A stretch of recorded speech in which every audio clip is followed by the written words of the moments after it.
বছর শেষ ঘনিয়ে আসতেই ব্যাংক গ্রাহকদের মাঝে সৃষ্টি হয় অদৃশ্য এক আতঙ্ক।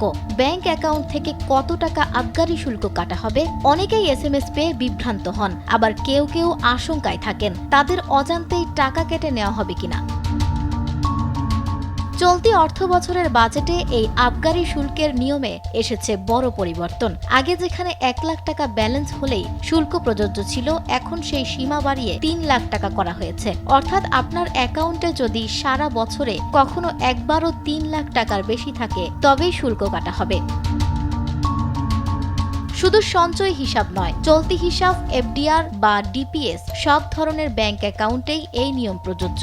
আর এই হিসাব শুধু দৈনিক ব্যালেন্স নয়, বছরের যে কোনো একদিনের সর্বোচ্চ স্থিতিকে ভিত্তি করে নির্ধারণ করা হয়। তবে টিন সবার জন্য বাধ্যতামূলক করা হয়েছে, শুধুমাত্র স্টুডেন্ট অ্যাকাউন্টে কোনো প্রকার ভ্যাট বা টিআইএন বাধ্যতামূলক নয়।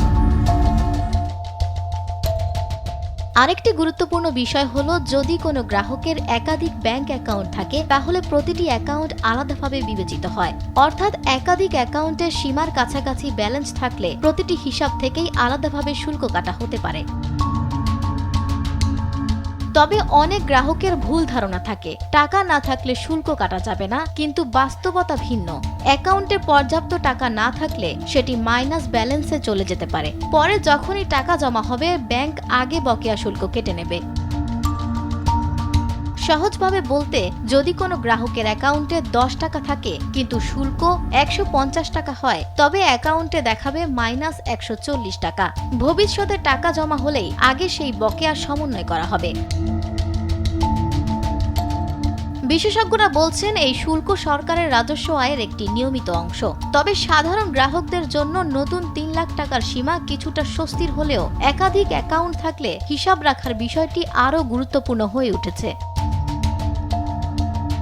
ব্যাংকিং ব্যবস্থার এই নীরব হিসাবেই লুকিয়ে থাকে অনেক গ্রাহকের অজানা খরচ, যা বছরের শেষেই ধরা পড়ে এসএমএস এর ছোট্ট একটি বার্তায়। আফসানা ভুইয়া, দেশ টিভি।